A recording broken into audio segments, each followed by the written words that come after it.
अभी मैं घर में पहुंच गया हूं। 3 बज गए पहुंच, तो मैं थोड़ा जल्दी गया था। आज है भगवान कृष्ण जी का जन्म, तो वही देखेंगे हम जाके, क्योंकि फ़ोन में बैटरी भी बहुत ज़्यादा कम है। तो जन्म ही दिखा पाऊँगा मैं आपको। उसके बाद खाना खाएंगे और वापस घर की ओर आएंगे। वो जब तब भी काम आने वाला देखना। तकलीफ समय में किसी को जाना संभालने के लिए है ना, तो इतना विशाल था, इतना बड़ा था कि बिल्कुल पृथ्वी के भूमंडल के मध्य भाग में खड़ा कर दिया, जाकर के स्थापित कर दिया। और रात ही नहीं हुई हमारा, इतना चमकीला था वो रथ। सोना रात को भी चमकता है।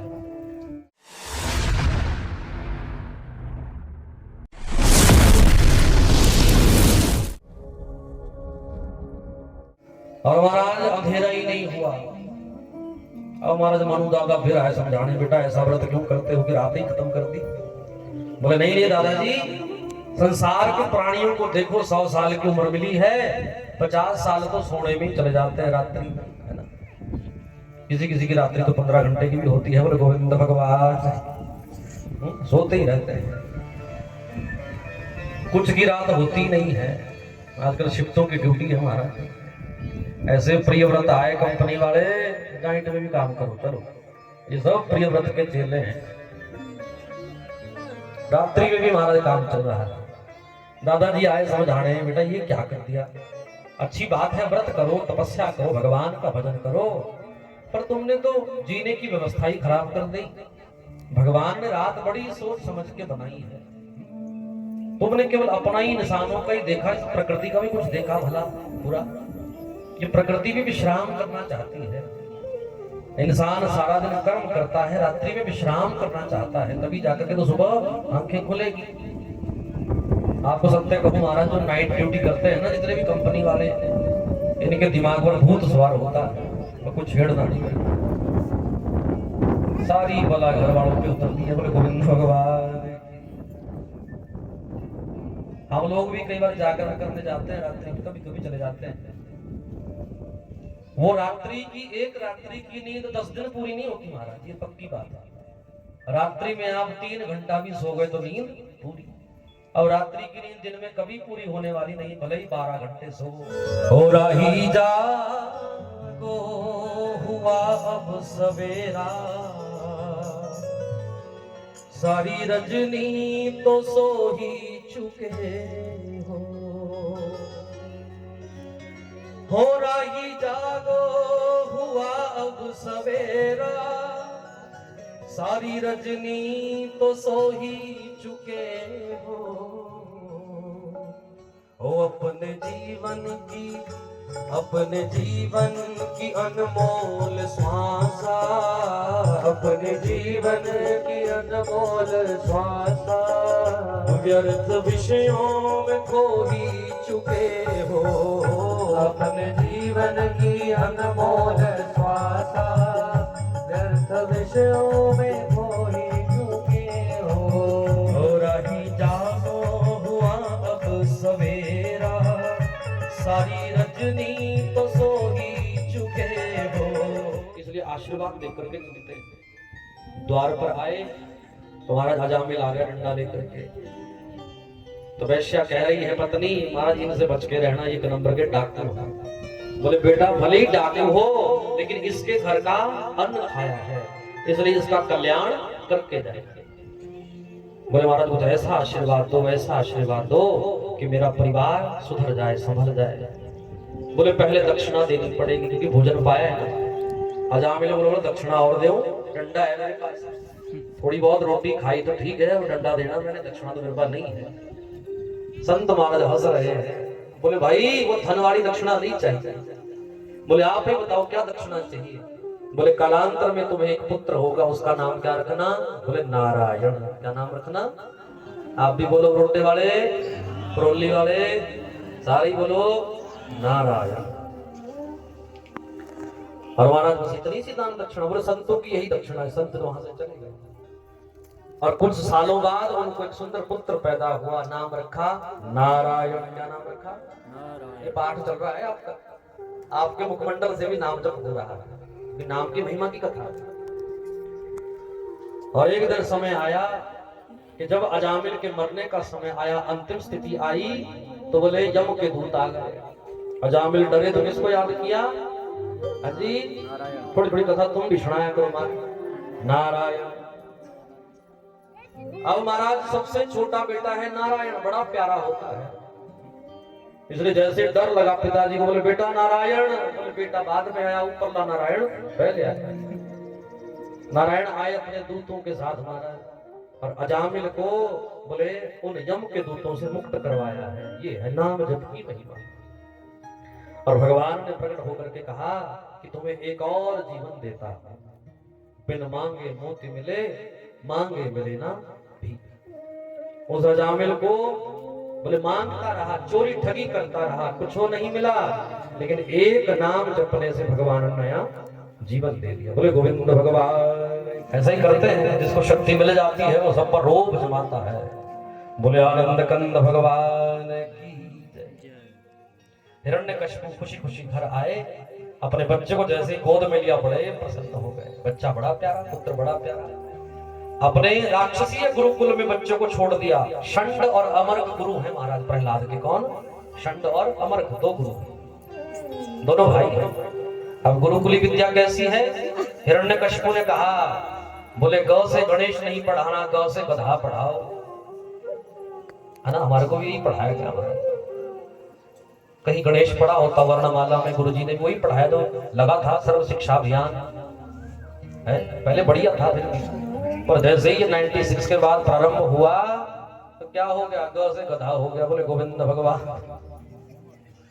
पहले ऊ माने उमा पढ़ाया जाता, उमा माने गौरा, पार्वती मैया, हमारे भगवान का नाम। बोले उल्लू पढ़ाओ, भक्त नहीं बनाना, उल्लू बनाओ सबको। बोले राधारमण लाल। जैसा विद्यालय वैसे बच्चे तैयार हो। खड़ग उठाई महाराज, बोले बता कहाँ है तेरा भगवान, कहाँ है तेरा नारायण?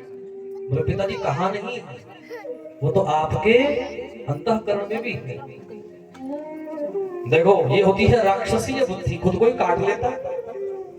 क्या इस खंबे में भी तेरा भगवान है? हाँ, इस खंबे में भी मेरा नारायण है। देख लो, चेक कर लो। प्रहलाद ने कभी देखा नहीं था, पर मंत्र पर विश्वास बहुत। श्री हरि नारायण, प्रेम से कहो नारायण नारायण। और इसमें भी मेरा हरि नारायण है। देखो कभी देखा नहीं, प्रहलाद जी ने पर विश्वास है इस खंबे में भी भगवान होंगे। और महाराज हिरण्यकशिपु ने जैसे ही खड़ग उठाई प्रहार किया तो भगवान ने ऐसा भयंकर रूप बनाया। बोले नरसिंह भगवान की, बोले हिरण्यकशिपु भगवान की। ओहो, पकड़े गए थोड़े थोड़े, कहाँ है ध्यान? बोले गोविंद भगवान की। हिरण्यकशिपु को जय थोड़ा करनी है, गुरुजी गलत पढ़ा रहे तो इसका मतलब तुम भी पढ़ते हैं। पकड़ना चाहिए गुरुजी को। गुरुजी परीक्षा लेते हैं, बीच बीच में देखो तो कहाँ सुन रहा है, कितना सुन रहा है। इसलिए महाराज नरसिंह भगवान ना नर है, ना सिंह है, ना देव है, ना दानव है, ऐसा रूप बनाया। हिरण्यकशिपु के पसीने छूट गए महाराज, ऐसा भगवान इतना डरावना। ये प्रहलाद इतना भयानक है तेरा भगवान। बोले मुझे भी ज्ञात नहीं पिताजी, पर जैसा भी है मेरा भगवान है। क्योंकि भगवान कैसा रूप बनाते हैं, जैसा आगे राक्षस है वैसा ही रूप बनाना पड़ता है भगवान। और महाराज भगवान ने देर नहीं लगाई, सिंह जैसी दहाड़ करते हुए अग्नि की ज्वाला बह रही है मुखमंडल से नरसिंह भगवान के। हिरण्यकशिपु को उठाया, द्वार पर ले गए और अपने घुटने पर धरा।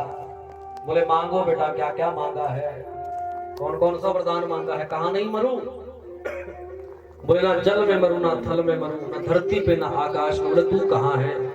ना धरती पे है ना आकाश में, ना दाएं ना बाएं। बोले तू तो बिल्कुल देहली के मध्य में है, देहली की कोई दिशा नहीं है।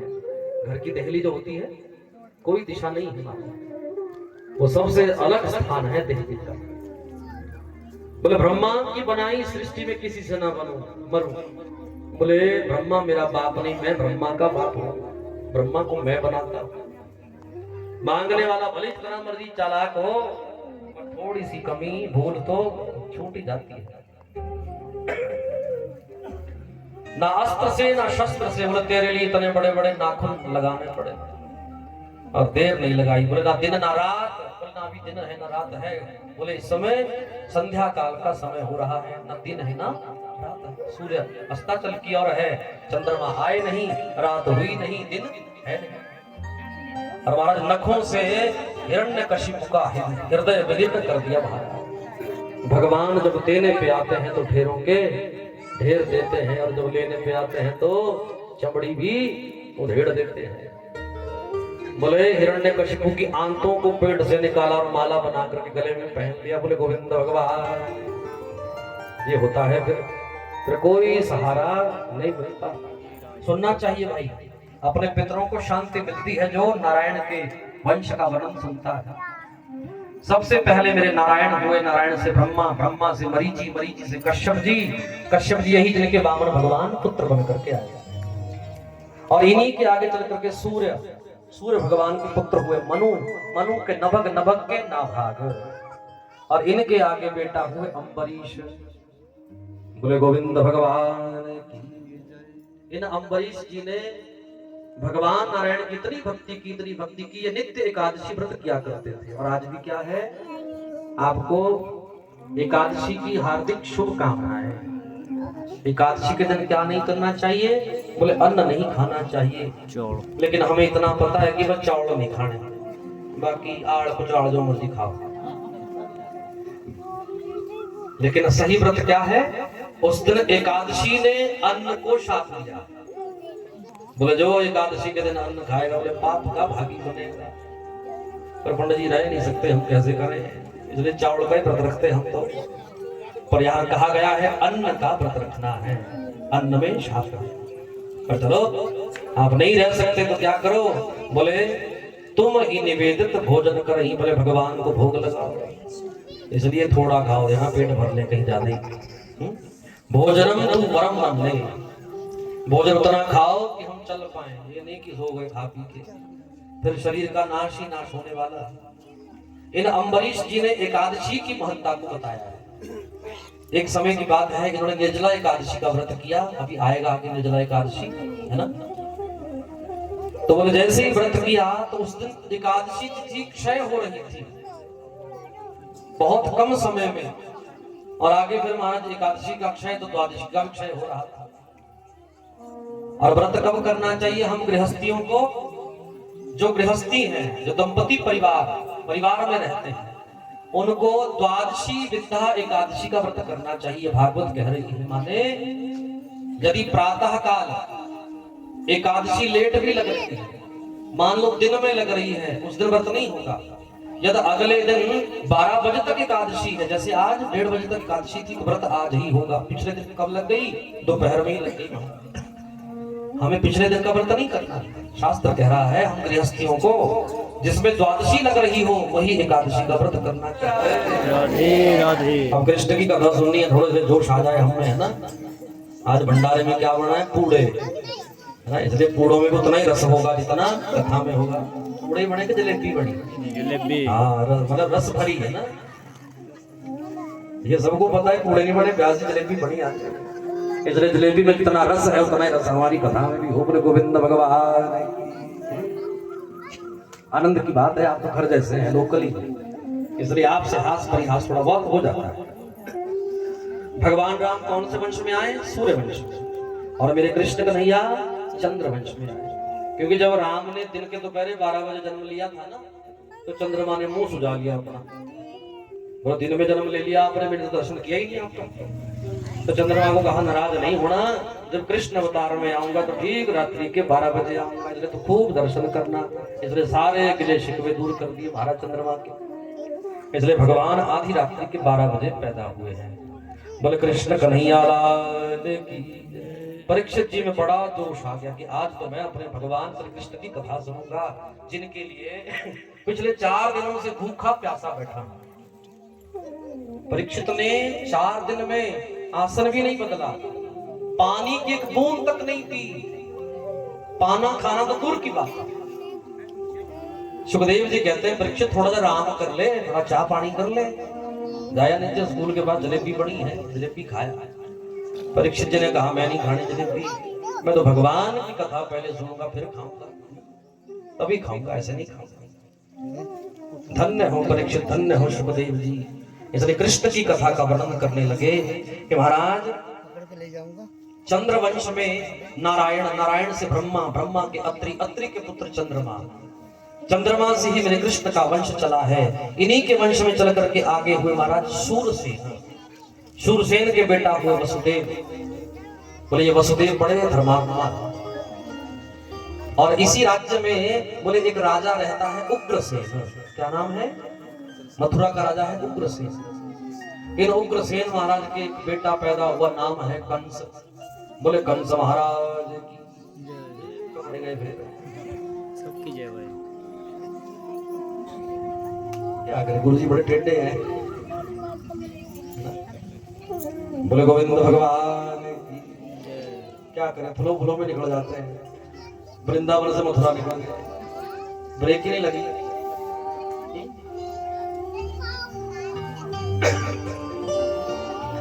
शूरसेन, उग्रसेन के यहां पर कौन पैदा हुए? कंस पैदा। और कंस शब्द का अर्थ है जो पाप का भाग हो, पापस्य खंडः इति कंसः। और कंस किसे कहते हैं? एक बार इस पापी कंस ने क्या किया, राजगद्दी के लिए अपने ही पिता को जेल में डाल दिया। उस समय तो एक ही कंस था, आज अनेकों कंस हैं महाराज। इस कलिकाल में घर घर में कंस पाया जाता है, एक आधा तो मिल ही जाता है। वो थोड़ी जी मोह माया देखी कि महाराज बुद्धि बिगड़ी, बाप को भी महाराज खदेड़ देते हैं घर से, बोले जाओ आपका टाइम निकल गया। और बाप महाराज वो दूर रहते हैं महल से, कुटिया बना करके झोपड़ी में, सूखा रूखा जो खाया मिला। कंस नहीं बनना है साहब, क्या बनो? वसुदेव बनो। बोले वसुदेव भगवान की। अब की बार तो बोल दो ये कंस नहीं है। और महाराज सभी देवता दुखी होकर के, धरती माता ने गौ का रूप लिया और जाकर के कहां प्रकट हो गई? बोले ब्रह्मा के पास। अरे ब्रह्मा जी, धरती पर कंस जैसा पापी पैदा हो गया है, ना माता को माने, ना पिता को माने, ना धरती को, ना देव को, ना भगवान को। इसलिए पृथ्वी नष्ट हो जाएगी, रक्षा करो त्राही मां, तो चिंता ना करो। साक्षात वसुदेव गृहे। बोले नारायण ही अवतार लेकर के आएंगे कहां पर? वसुदेव जी के घर में, उसी मथुरा, उसी गोकुल के बीच में। चिंता ना, भगवान ने एक शब्द में सबको शांति प्रदान कर दी। तो भाई साहब में जाता है ना, कंस ने परंपरा चलाई। रथ पर छोड़ दे जा रहा है, आकाशवाणी से डर गया, अपनी बहन को ही बालों से खींच लिया। बोले इसको ही नहीं छोड़ूंगा, मेरा भांजा मेरा काल बनेगा, मैं इसी को मार दूं। मैं काल को जन्म देने वाली को ही मार दूं। खड़ग उठाई, मारने लगा। महाराज जी, वसुदेव जी बड़े विवेकी हैं, सत्यवादी हैं, हाथ जोड़ दिए। बोले महाराज कंस क्या कर रहे हैं आप? क्या कहेगी मथुरा की प्रजा आपको कि ये कैसा राजा है, अपनी ही सगी बहन को मार रहा है, वो भी ब्याह के समय। अरे ब्याह के समय तो लक्ष्मी का स्वरूप है बहन, और लक्ष्मी की हत्या कर रहा है। मैं वचन देता हूं आपको, जितने बेटा होंगे सब रे सब मैं आपको दूंगा। कंस समझ गया कि वसुदेव जी सत्यवादी राजा है, झूठ नहीं बोलते। और कालांतर में महाराज कंस ने 6 बेटाओं को मार दिया। जब पहला बेटा लेकर के गए ना वसुदेव जी, ये महाराज कंस, लो मेरा पहला बेटा आपको अर्पण करता हूं अपने वचनानुसार। तो कंस को दया आ गई, ये मेरा क्या करेगा, ये फूल सा बच्चा मुझे थोड़ा मार सकता है। तो भगवान ने नारद जी को भेजा, नारद जी जल्दी जाओ, पाप घट ना जाए, इस कंस का पाप तो और बढ़ाओ ताकि जल्दी खत्म हो। नारद जी आए और महाराज एक पुष्प हाथ में उठाया। बोले इस तरह का पुष्प लेकर के गए। बोले कंस, इस पुष्प की पंखुड़ी देख जरा, कोई भी पहली हो सकती है, 8वीं पहली, पहली 8वीं भी हो सकती है। बोले गिनती का जरा, कौन सी 8वीं कौन सी पहली? बोले कोई पहली नहीं, कोई 8वीं नहीं, इसलिए पहला भी 8वां हो सकता है। देर नहीं लगाई, कंस गया कारागार में, फूल से भांजे को उठाया, पत्थर पर पटका और महाराज चकनाचूर कर दिया। बोले गोविंद भगवान। समझ गए कंस की परिभाषा क्या है? माँ बहुत प्यारी होती है, और मामा, मामा में 2 माँ है ना, एक माँ कितनी प्यारी, 2 मामा। वो हमारा इतना प्यारा है कि कोई उसका तोल नहीं है, कोई बोल नहीं। पर महाराज मामा होकर के इतना प्यारा मामा होता है। भांजे और मामे का प्रेम बड़ा अतुलनीय है इस संसार में, इस सनातन में। लेकिन उस पापी कंस को देखो, प्यारे भांजे को भी नहीं बख्शा, मार दिया फूल से। 6 बच्चों को अपनी आंखों के सामने मरा हुआ देखती है। धन्य हो भारत की माँ, भारत की नारी, इतना बड़ा हृदय है माँ का। और वर्णन आता है जब 7वें की बारी आई ना, तो 7वें कौन आए थे? शेषनाग जी आए थे। क्या बन करके? बलराम बनकर। जैसे ही 7वां गर्भ धारण किया माँ देवकी ने, तो बलराम जी ने हाथ जोड़ लिए ऊपर ही क्षीर सागर में, हे नारायण, मुझे बड़ा भाई बन के जाना है आपका। पिछली बार मैं लक्ष्मण छोटा बना था, अब मैं बड़ा बनना चाहता हूँ। बोले बड़ा बनो, मैं कौन सा मना कर रहा हूँ, पर पापी कंस नहीं छोड़ेगा, इसलिए मेरा इंतजाम करो। नारायण ने योग माया के आश्रय से, सहायता से देवकी का 7वां गर्भ कहां पहुंचा दिया? वसुदेव की एक पत्नी है, नाम है रोहिणी। क्या नाम है जी? देखो महाराज भगवान कितना बड़ा चमत्कार करते हैं, एक गर्भ से दूसरे गर्भ में उस संतान को पहुंचा दिया। तभी तो ये सूत्र बना है, जाको राखे साइया मार सके नहीं कोई। बलराम जी को महाराज रोहिणी के गर्भ में पहुंचा दिया। और धीरे धीरे जब 8वां आने वाला है, तो बोले गर्भ से बड़ी रोशनी प्रकट हो रही है। 8वें कौन आए थे फिर? बोले कृष्ण कन्हैया लाल की जय। और महाराज जैसी 8वें की बारी आई, अब देवकी मैया को कोई भय नहीं है, कोई शोक नहीं है, कोई किसी से कोई गिलानी नहीं है, कोई ना शिकवा ना गिला। बोले इतनी आनंद में रहती है उस कारागार में। क्यों? क्योंकि अब तारणहार आने वाला है, तारणहार आने वाला है। प्रेम से कहो राधे राधे। और ध्यान से सुनना, जो भगवान के जन्म की कथा सुनता है, आनंद लेता है, यदि किसी माँ को पुत्र सुख नहीं है तो उसे भी पुत्र सुख प्राप्त होता है। पर विश्वास तो करना पड़ेगा। मानो तो मैं गंगा माँ हूं, न मानो तो बहता पानी। उस गंगा में भी कोई शक्ति नहीं, यदि नहीं मान पाए। और यदि मान लिया तो ये गंगा से भी बहुत बड़ी गंगा है। बोले भागवती गंगा की जय। और महाराज कंस का दुर्भाग्य अब मतलब कि घटते क्रम में चल रहा है, पाप बढ़ रहा है। और यूं नहीं समझना चाहिए कि मैं जल्दी मरने वाला हूं तो इसलिए मेरा पुण्य खत्म हो गया। ना ना, समझ लो भगवान मुझे इस पाप से मुक्त करना चाहते हैं।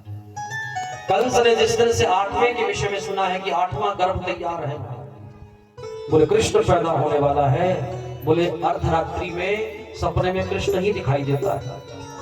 भोजन पाने लगता है तो सब्जी में जो जीरा, काला जीरा है ना भुना हुआ, बोले वो भी कृष्ण नजर आता है। काली दाल खाता है तो दाल में कृष्ण ही दिखता है। अर्धरात्रि में कृष्ण ही कृष्ण नजर आता है, रात में कृष्ण नजर आता है। और कृष्ण नाम का इतना जाप हो गया कि मृत्यु अब और नजदीक आ गई। बोले गोविंद भगवान की, आधार मणिलाल की। जब हम किसी चीज की हट लगाते हैं ना, तो समझ लो बारी आ गई। जिस चीज को ज्यादा चाहते हैं वो हमसे कहीं ना कहीं दूर होने वाली होती है, ये विश्वास करो इस कथा से। और महाराज जैसे ही गर्भ रोमांचित हुआ, 8वां गर्भ हुआ, तो देवताओं ने महाराज स्वर्ग से पुष्प वृष्टि करते हुए गर्भ की स्तुति गाई। सत्यव्रतम सत्यपरम त्रिसत्यम सत्यस्य योनि निहितम च सत्ये सत्यस्य सत्य अमृत सत्य नित्रम सत्यात्मकम त्वाम शरणम प्रपन्नः। क्योंकि भगवान का पहला नाम क्या बताया था आपको? बोल सत्यनारायण भगवान की, यही भगवान का पहला नाम। अब महाराज एक दिन भगवान चतुर्भुज रूप में आए, और जैसे ही उस कारागार में प्रकट हुए माँ देवकी वसुदेव के सामने, तो क्या कहने लगे कि हे माता, हे पिता, आप पिछले जन्म में पृष्ठ नाम के राजा थे। आपने वरदान मांगा था कि हमें बेटा कौन मिले? भगवान ही मिले। इसलिए मैं बेटा बन करके आया हूं, पर 4 भुजाएं लेकर के आया हूं। बोले क्यों आए? बेटा ऐसा नहीं आता, बेटा तो छोटा सा शिशु बन करके आता है, कोई वस्त्र उसके तन पर नहीं होते, ये चक्र, ये पुष्प, ये गदा उनके हाथ पे नहीं होती। बोले भैया इसलिए आया हूं कि पहले समझा लो करना क्या। बोले क्या करना है? जब मैं पैदा हो जाऊं तो छोटे से एक पालने में डाल करके मुझे कहां छोड़ देना? गोकुल में नंद बाबा के यहाँ पर छोड़ देना। जो वहां पर कन्या होगी उस कन्या को यहीं पर वापस ले आना। लगभग 10-11 साल बाद मैं तुम्हें पुनः प्राप्त होऊंगा। बोले गोविंद भगवान। इसलिए पापी कंस से भी रक्षा तुम्हें करनी है। देखो भगवान भी ये चाहते चाहता है कि मेरी रक्षा कौन करेगा, मेरे माता पिता करेंगे। धन्य हो माता का वो भाग्य कि भगवान कृष्ण स्वयं बेटा बन करके आते। प्रेम से कहो राधे राधे। और आज भगवान से मैया कह रही है देवकी, हे नारायण पहले छोटे से बन जाओ। भगवान चार चतुर्भुज से मारा छोटे से बन गए। बोले अब क्या करूं माता? बोले अब रो। बोले रो क्यों? कंस जाग जाएगा रात के 12 बजे।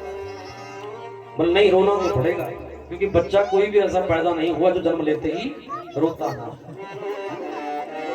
अब देखो महाराज, संतों की वाणी क्या कहती है। डॉक्टरों के पास देखो आजकल बच्चे ज्यादा होते हैं ना, हॉस्पिटलों में ही होते हैं। बच्चा ना रोए तो रुलाया जाता है? चाहे उसे चुट्टी काट करके रुलाया जाता है, चाहे कैसे रुलाया जाता है।